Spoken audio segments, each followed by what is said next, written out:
of the church. If it had not been for the word that I heard, I'd be lost forever. But God saved me right there in the church. And I'm Dana. I'm Liston. And this is Only for the church. Listen, I'm excited because we've had some conversations this week. We've had some very stimulating conversations, some very interesting conversations. I can't wait for people to hear these conversations. But tonight, we're going to broach a subject matter that is extremely sensitive but necessary, and some people think that it's irrelevant. And that is the issue of mentorship. And when we look back over our ministries, and we're very close in age. I got you by a couple of years or so. More than that. But more than that. But we're in the same generation. And we came up in terms of the attitude of mentorship. We came up with that same era, and we wouldn't dare do what we do had we not had coverings and had pastors that helped groom and shape us. We live by the text, 1 Corinthians 4:15. Not many fathers, but we had 10,000 instructors. Yeah. And we saw instructors as being tutors and mentors, places that we could gather information from to galvanize our ministries and make us better. But we respected fathers. Well, that's Well, I respected my father. That's a horse of another color, because I think. But you respected your father because your father was your daddy. Yeah, but my father was respectable. My father had integrity. My father had character. My father had substance, and I think when we look at the landscape of today, it is children mentoring children. We had real leadership in the day we came up. We respected them because they would not do things around us that did not garner respect. There was a veil that they would not let us behind. They were not common. They were not familiar. Let us see their humanity. Exactly. They only showed us what they wanted us to see, and that was necessary and edifying for us in ministry. Correct. And I would to God that there's some of the lessons that I learned that I would have continued to live by those. But you get close to other so-called popular mentors, preachers, teachers, and you see their lifestyles that are not congruent with what you were taught, but it seems like they're getting away with things, and you happen to pick up some of those practices. So I think we talk about mentors and mentorship, we got to talk about being honest, transparent, and people that want to be accountable. Yeah, but I think also we have to be careful not to make people paranoid about leadership and mentorship, because if we talk so much about those that don't line up, it discredits those that do line up, because people do not naturally just want to submit to anybody's mentorship. And if we make people paranoid. Well, you had a pastor, right? What? You had a pastor. Did you willfully line up under your pastor's authority? Yeah, I did. You willfully? I did, okay. Because I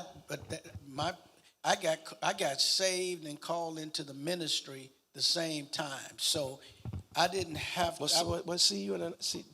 You're an anomaly from classical Pentecostalism, because that's not how I was raised. I was raised on the pew of the. I learned how to sin in church.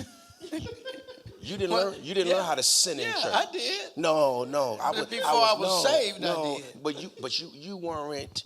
You're first generation. I am first generation preacher. You know, I'm not first generation. I may be fourth or fifth generation preacher. This is in my gene pool, my DNA, and there's things that I learned about leadership and mentorship that I don't see being reflected today. And I think the reverence, the respect that we had, we don't see that today.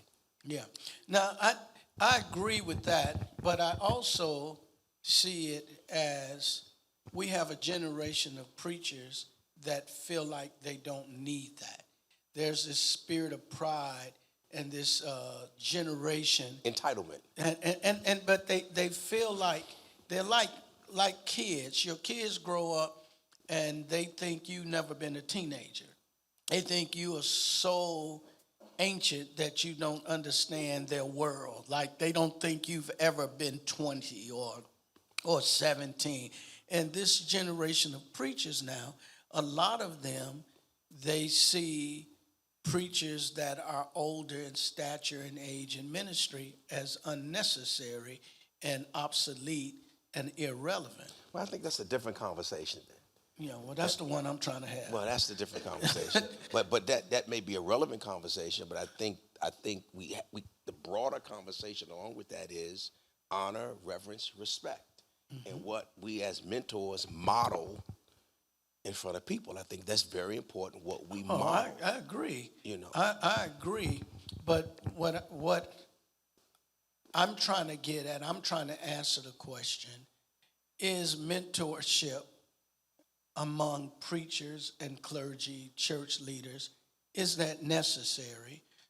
Or do we just independently hear God and just do our own thing in a vacuum? No. To answer that question, no. We all need covering. We all need someone that we must be answerable to. All of us. So we have a generation of leaders now that are having mega success, but don't have spiritual coverings and fathers. And because the prerequisite for you to be my father is that your ministry has to be as large as mine. You have to be as big as I am, or you can't tell me nothing. And so that's a challenge. So the question is, does Elisha need Elijah or not? The simple answer is yes. But here's the problem. Do we have any real Elijahs? Are you an Elijah? I would consider myself, yes, I would. Well, I would consider myself Elijah, so the answer is yes. Yeah, I would consider So that. we do have some Elijahs. Well, you just can't.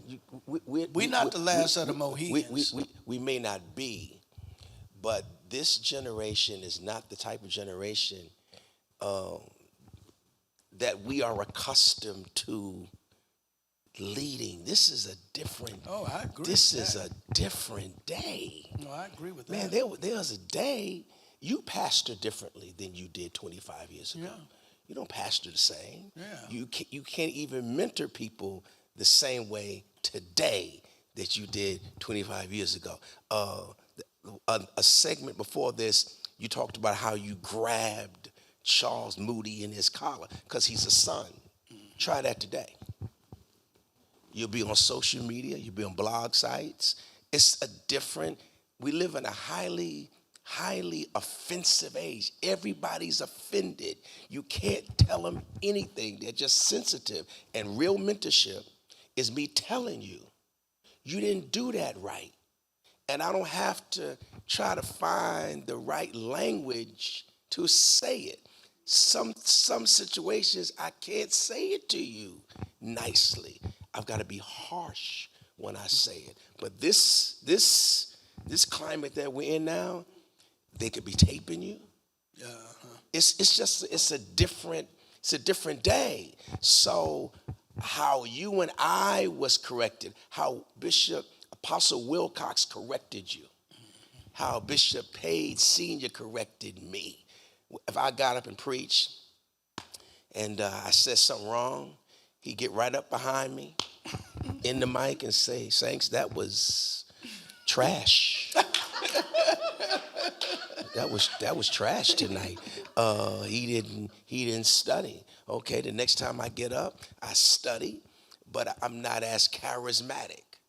Oh, he studied, but he has no power with God. He's not anointed. I mean, it's the style of training was different. The discipline was different. The correction was different. Now, we may need to find, because this is new oil, new wine, we got to find maybe some new wine skins to package it in.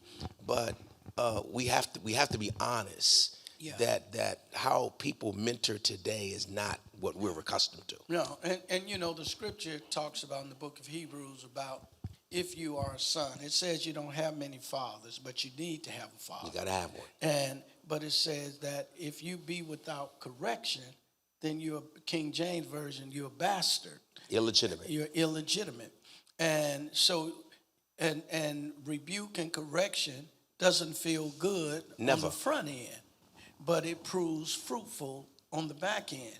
And so in order to mentor, you have to have people that have respect for you, and they have to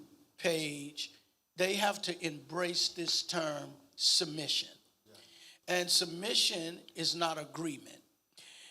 If you agree, there's no need to submit. You're just going with your logic, going with your own choice. But submission is when you don't see it, but it's who sees it.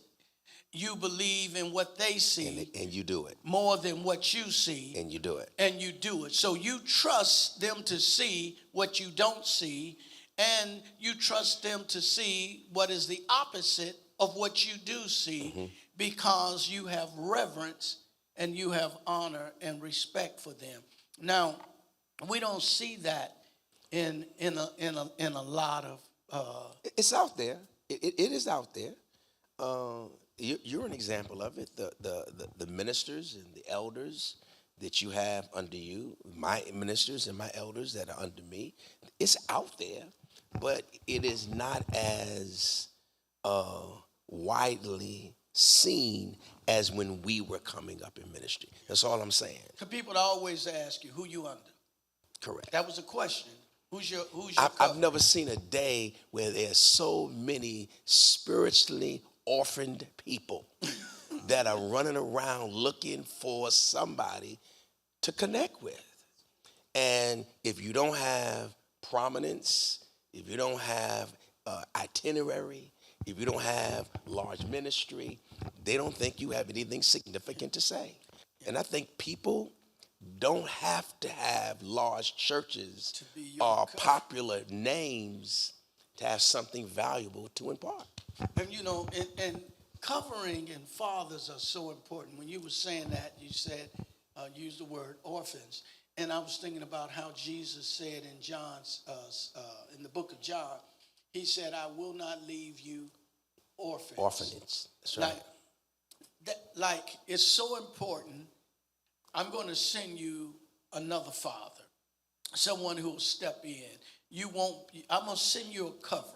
The Paracletos. Walk beside you. He'll walk, and because you can't do this alone. Even though you experience my teaching and my direct mentorship for 3.5 years, you still have to have someone who's walking with you every day of your life.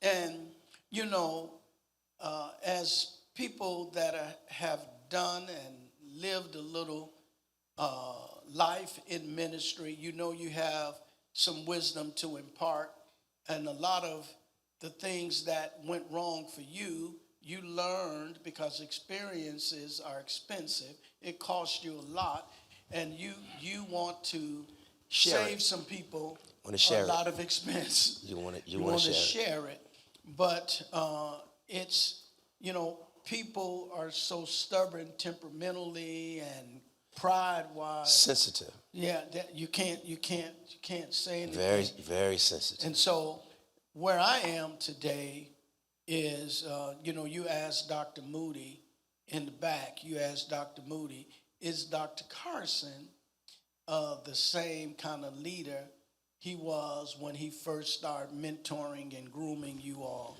And he told you, your grandfather. He said he's a grandpastor. That's right. He's a grandpastor. Your methods, and that's not a bad thing. It's not a bad thing.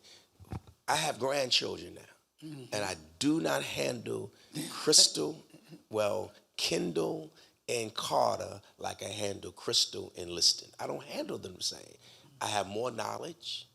I have more empathy, more compassion. You know, you practice on your kids. You know, there's things you do to your kids that you don't do nearly as bad to your grandkids because you know better. But being a grand pastor, there's still some things that irritate you, get on your nerves, but you don't have the same patience level anymore to put up with that So minutia. You don't contend and fight with it. No, You like, if that's what you want, then hey. And 20 years ago, you're not having that. No, you're not having. No, Sit you're down. not. Sit down. Sit down. That's right. But but now it's like different. It's just different. And then your immediate offsprings, those that you raise that way, they see you handling. They're people upset. They like it all the time. They like Bishop. They say all the time, Bishop, you didn't want to know Bishop 20 years ago. Yeah, you soft. You done got soft. No, you don't want contentiousness anymore. It takes too much energy to make you go somewhere that you really don't want to go. But then you may want to go. I just don't have the energy level to invest. And see, mentoring takes time. Yeah, it does. The time you invested in him, there is nobody else that's going to get that time.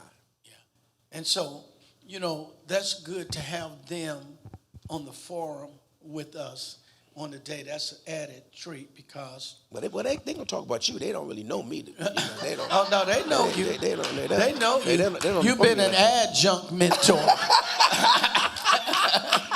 That's ADJUNT, not JUCK. Adjunct. Listen, you've been an adjunct mentor, and so. You've preached for them and you've ministered to them. You've prophesied to them. So, no, they know you.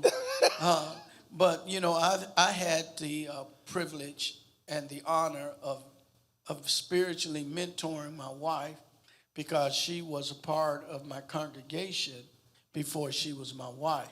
And so I was her pastor before she became my wife. So she was already being discipled by me, and she was a tremendous disciple. And when I was single and I wasn't married, and she was married, but she had such a wonderful spirit that I asked her to be the head of my women's ministry. And so, and I don't know if she was married at that time or she was divorced at the time, but it wasn't no hanky-panky between us. No hanky-panky.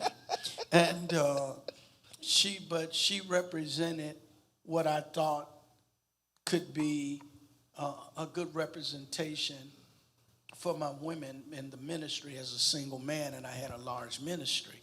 But then I also have mentored Dr. Charles Moody, who has a very successful ministry. Correct. And you've preached for him there. Correct. In Austin, Texas, since he was 19. And he's a true son. He's a true son, and he's 56. He's a true son. And I've seen Moody.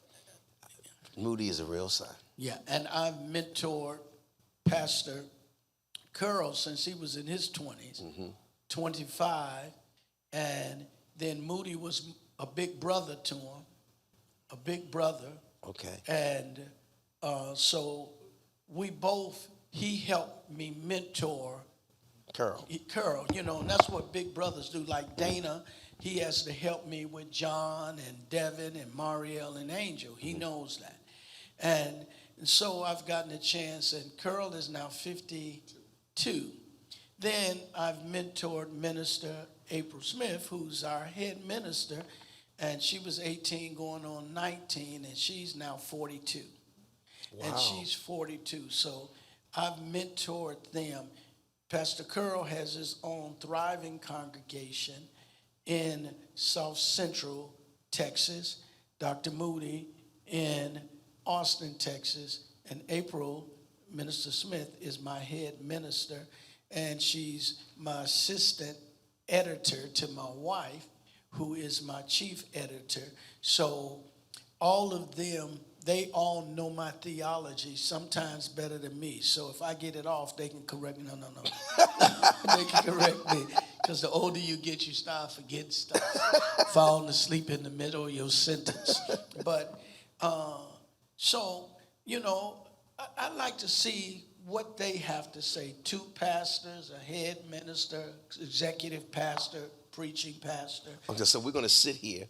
We're going to sit here on Only for the Church, and we're going to be in real time guinea pigs, and we're going to be Jesus in Matthew 16 saying, "Who do men say that we are?" That's what we're going to do. That's today. what we're and gonna you do. want me to sit here and allow them to tell me who they think I am. Uh-huh.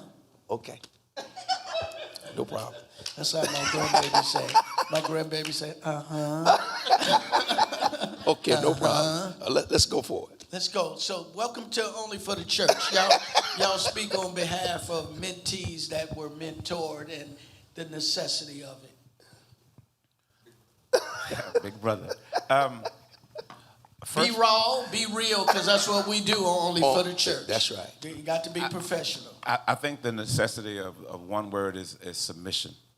And submission has nothing to do with understanding. There's been so many times where I felt misunderstood. I felt misunderstood, and I felt not heard. But the submission piece of understanding that submission has nothing to do with agreement. Right. So I've learned with both of you because Now, we're both of us. We're both of us. because I have my apostle, my father in ministry, Apostle Carson. But then because you were always a guest, I was oftentimes an adjutant to you. There you go. Sometimes To an you. irritant. But submission is a key because you have to really put your emotions, and you have to have some emotional intelligence. You got to throw that away, and you have to do a lot of internal dialogue that tells yourself to shut up. Yeah. No, over and over again. Yeah. Shut up, man. Shut up. Stop. And you used to tell me, you used to say, Moody, you know what you know, but you don't know what I know. Don't tell me what you know, because you already know that. Listen to what I know, and I hear that statement just repeating over and over again in my mind. Good. You know, because I would argue back, or I would justify why, like, you don't even hear what I gotta say. But then I was like, but the thing I don't know is what you know, or what you know. And I learned the more I sat back and kept me under submission, every time I had a chance to grow. And I had a choice to reject growth and to come back and defend my position, or to grow and be extended even if I didn't feel like I wanted to be. And you know, and so Paige, you know, he knows what he knows. He needs to learn what I know. That's outside of what he knows. Of what he knows. And the issue is, and you know how we are when you're a little older and you get on, I only got so much time. So we're only going to talk so long. So if we're going to talk back and forth about what you know, then you're not going to learn what I know, because we only have a time limit. So we can use that time to talk about your justifications of what you know, or you can be quiet and you can learn what I know. And if you don't, you know, what you feel about that, Paige? You know, I'm really conflicted. I'm really conflicted because I've been on both sides of the fence, and I think we're the type of guys, me and you, our patience is this long. Wait a minute, speak for yourself. We're allergic to ignorance. You know, that's true. I mean, That's true. And for you to start attempting to explain, it gets It hurts. I don't want to hear. I don't want to hear I don't want to hear that. why. Shut up and I let don't me. wanna hear No, why. no. I do not no, want to hear. It's no. not necessary for me to hear and understand Let that. me just let me show you how wrong you are. But then later in another, cause see, this is how we are. I can speak for you. I can go off. Go off. Let's go eat. Once I get it out, Yeah. let's go eat. Let's go. And they can't take it. They wounded. I'm not hungry. I don't want to eat. No, I'm not thirsty I'm no not more. hungry no more. What's wrong I don't with wanna you? eat. Get yourself together. Stop it. So I'm conflicted with it. And I used to think that part of y'all was so cruel. You see me. Because You see me. You just got finished rebuking me. And then my try to love on me punishment now. is You I gonna got love to on spend me. more time with you and hang out with you while we eat. I want to be away from you. But that was also training in emotional intelligence. Yeah. Absolutely. Because I learned that, and then I had to keep myself not together just for the conflict, but together for the relationship. But Moo, here's the training. Y'all better jump in when you fit in. But This is Moo, what we do. But Moo, this is the training. I'm teaching you in that how to compartmentalize. It's all about compartmentalizing now. One don't have nothing to do with the other. Nigga, I went off on you. You hungry, right? Let's go eat. That's right. Right. Ain't got nothing to do Ain't with got going nothing on. to do with that. But when you put it all in the same, then you irritate me when you put it all in the same bag. Because now what is your problem? Why are you so what's wrong with you? No. Don't do that. You're gonna eat now. Yeah, you're going to eat. Yeah, but you asked the question. You asked the question. You asked the question, Bishop.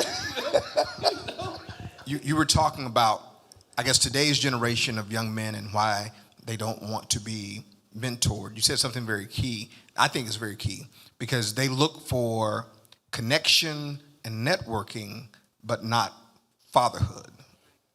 They want the benefits of a relationship without everything that comes with. That's right. So I want to be around. If it was not for mentorship, I wouldn't be sitting here. If it wasn't for the benefits. So as a younger brother, I have the benefit of not getting the direct whoopings, of learning and being side by side, Watching him get it. and watching is like, ooh, that's bad. See, Pastor, here's the deal. If I give you what I have and you don't learn about who I am, whatever I give you, you won't be able to keep. Yeah. You'll lose it because you don't have the maturity and the character to keep it. Yeah. So what you want is not what I have. What you want is who I am. That's right. Because who I am attracted what I have. Yeah. Don't be stupid. Yeah. That's stupid. And then when you get corrected and rightfully offended sometimes, you got to be careful who outside of that ecosystem you share it with. Yeah, 100%. That's another issue. Yeah. I get on the move and then he run home and tell his wife. Pillow talk. Tell his wife. And then she come in here looking don't strange. like us no and more. she come in here looking salty. Then I gotta go off on. Come here. You come here. You come here. Let me get you. Let me whole get family let me over get here. you. But see, mentoring is not personal. It is personal, but it is not personal. It's my personal It's benefit. personal, but it's not my words that may cut you. That ain't personal. Right. That's to make you better. But, I'm not gonna assassinate your character. It's coaching. and the similarities between you, Bishop Page, and Apostle is both of y'all have been fathered. So when you look at mentorship, Correct. and you can say I can correct and I can rebuke, and it doesn't distance the relationship, it's that's a good because you've point. been fathered. That's a good point. But if you've not been fathered, listen, I had a great stepfather, but there was still some gaps. That's a good point. And so when I got ready to preach one time, I had just started preaching. I probably hadn't even preached 3 or 4 times. And I'm literally preaching, and Apostle sitting, to my left. He gets up, walks to the podium, takes my notes, and goes and sits back down. And I'm like, where they do this at? Like, I ain't never seen this. I ain't never seen this kind of coaching on trying to become a preacher a day in my life. My brother.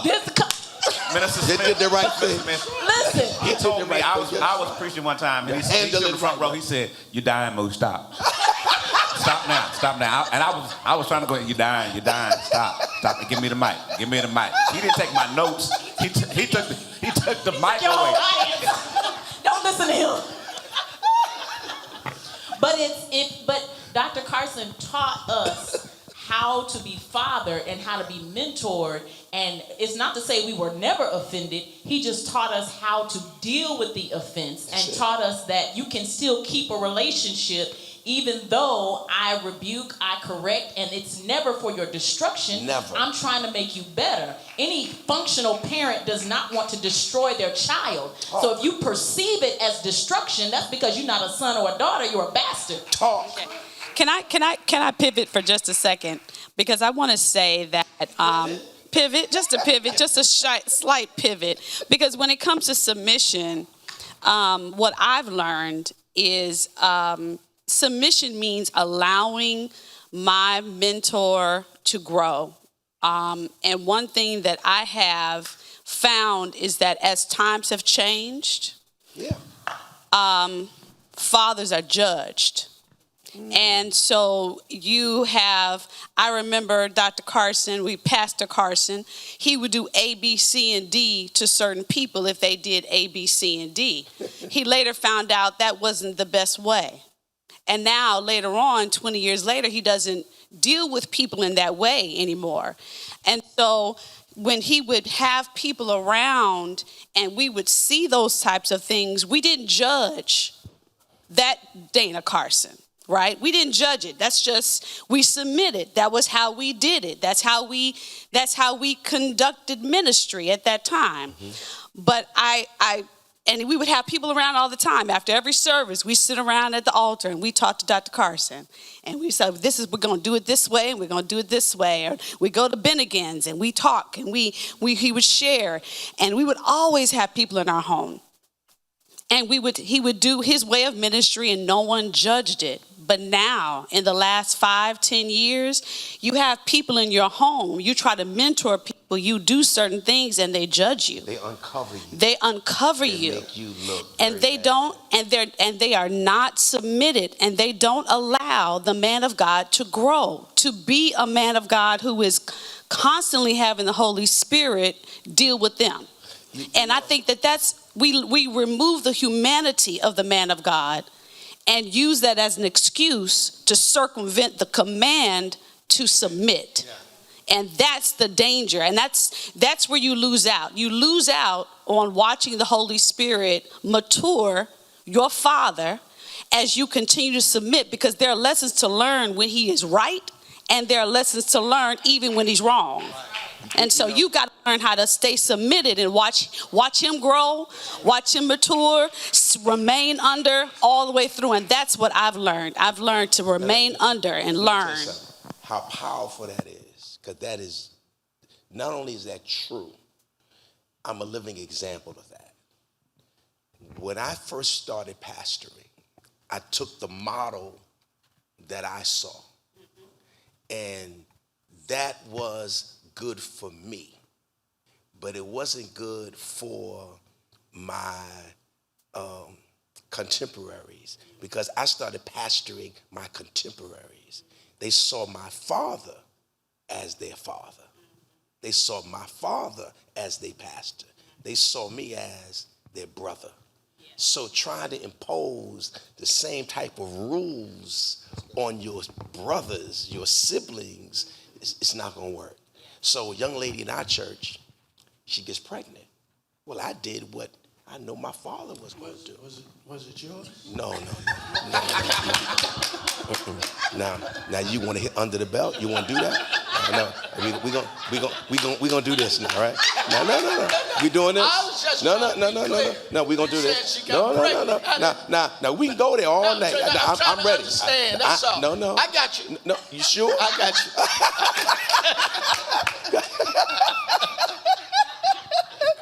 No, that one was not mine.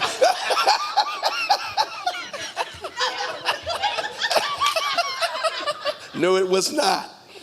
She got pregnant, and I stood up in front of the church with the young man who sees me now as his father. You got to sit down. I mean, that was my method. As years passed, I realized that was the worst thing to do to someone, to humiliate her like that. Been there, done that. I mean, humiliate her. For her now to still be in my ministry, and that child she carries is my armor bearer. That showed how God corrected my mistake, and she allowed me to evolve and to grow and still submit to my leadership. That's powerful. No, that's because just because we're the mentor, we're the spiritual parent, it doesn't negate the fact that we're still beloved.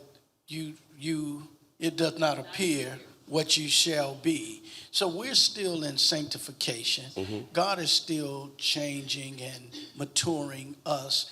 And just like you, I've learned so many things over the years. There are things that I would used to do. I wouldn't dare do that. I would teach it bad leadership 101 and put a video of me 10 years ago doing this, But, you learn.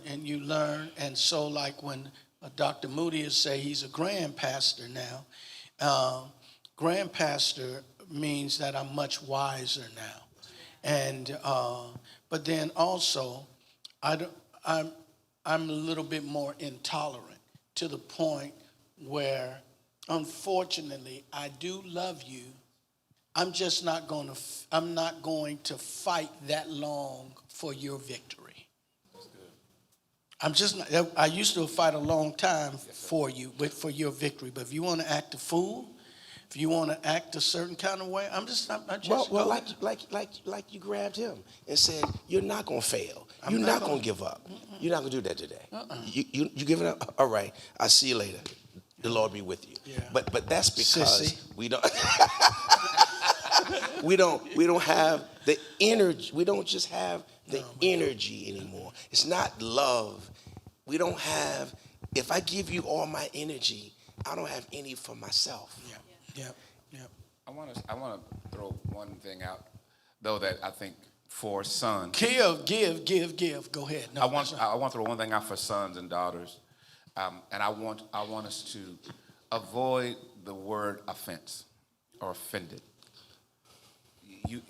But positionally, you have to understand, and this is where the emotional intelligence has to come in.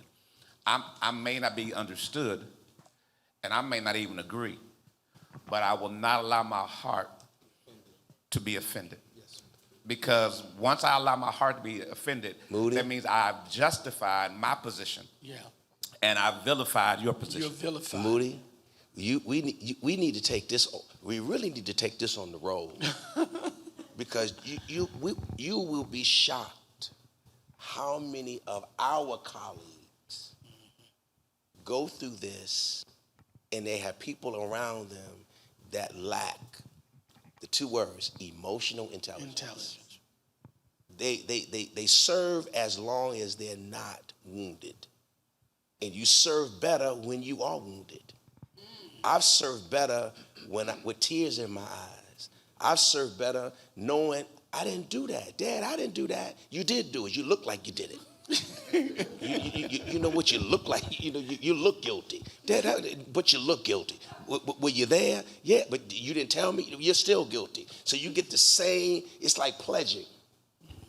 When I pledged in college, if one person got the paddle, you all got the wood. That's the rule. And that's kind of my father's standard. I thought it was very unfair. If one minister didn't preach good, all y'all sit down. He ain't got nothing to say. I know you ain't got nothing to say. I mean, and you would be easily offended, like you said, but you still functioned. Because they would say, you don't like what I said? And you better not say, I don't like what you, it's all right. You kept on going. But today, they will tell you, I need a mental health month. I won't be back. You know, and Paige, it's so important when we talk about that because this whole offense thing. Jesus only talks about the church. Matthew records it twice. One, it's about spiritual authority. What you bind on earth shall be bound in heaven. What you loose, that's about authority of the disciples. And then the second one is about authority. Over offense. That I give you authority to resolve offense. Jesus only wants to, when he talked about the church, the only two things that we recorded him talking about is not being offended in the church. One of the reasons that I have, I enjoy my marriage so much is because I don't allow myself to get offended by my wife. I've lived life long enough to know that if I let her offend me and I don't resolve she it. She does things you wrong. know, yeah. Little Yahweh. I mean, she does stuff wrong. No, not Russia. Not Russia. But I've learned if I let her offend, if I let it be an offense and I don't resolve it, then I'm going to demonize her in my head. And so from that point on, a lot of things she does that is going into that file because I'm going to look at her through those lenses. And so you can't have relationships with unresolved conflict. Eventually it's going to snowball you and take you out. Yeah. But man, they tell him it's time for we've got to wrap it up. Yeah, we got to wrap it up. Well, they didn't finish the question. What question? Jesus says, "Who do men say that I am?" Then he said, "Who do you say that I am?" So you want to know who they say that we are? Yeah. Who they really see us to be? Okay. No, you're the singular voice in my life that has a right to resolve. You tell me this is how you handle that. This is how you handle you. This is how you handle me. When you see a father, I think that's the best and most concise answer I can give. The single voice to resolve whatever conflicts I have. For me, my spiritual Big Daddy. That, Go ahead. for me, my spiritual father is the voice of God in my life. I feel so bad after saying Big Daddy. No, Oh, keep man, it I feel like spiritual. this We little keeping it man. spiritual. We keeping it spiritual. I trust that the words that come out of his mouth that are dealing with biblical interpretation. What is God saying in this time, in this day? Where should we be going? What does he sense in the spirit? I believe that he receives that directly from God. He's my mailman. He's the one that brings me what God wants me to hear. And so that's what always keeps me in perspective so that I see him right. He is God's representative. So he's my spiritual father. So for me, it would be simply my lifeline. Like when I came to the church, my biological father just passed away. And within 30 days, I met Dr. Carson. Wow. And I didn't know what life was until I met him. So outside of his voice, outside of his teaching, outside of his mentorship, I don't know what life would be like. So for me, and for everything that's connected to me personally and professionally, he is my lifeline. You're a lifeline. He's my father. Your uncle. So you model what it means to even have friendship and work through differences and support to the point to where one day it could be Dr. Moody and I sitting in this seat doing the same things that you're doing right now to the next generation. So for me, it's a lifeline. I'm going to cry, Doc. I need a tissue. I just say yes to all of that. Dr. Carson is not, he's been a spiritual father, but even stepped into a natural father role. Wow. In my life. And so everything that I have learned since the age of 18 about God, about the scriptures, about the kingdom, about purpose, I've gotten and received all of that from Dr. Carson. So he is, as Ms. Carson said, the voice of God to me. If he were to tell me the sky was yellow, I would believe it right now, having not seen it, because I believe God speaks to him like that. When you get that word? Wait a minute. Okay, I'm sorry, I caught me off guard. Okay. But no, he's literally, we have worked, he has worked with me. I can tell you that. It has been years of working. But nonetheless, the Lord knows that he is life to me. So everything that I am is because of who he is. This has been Only for the church. I'm Dana, I'm Liston. and this has been Only for the church. If it had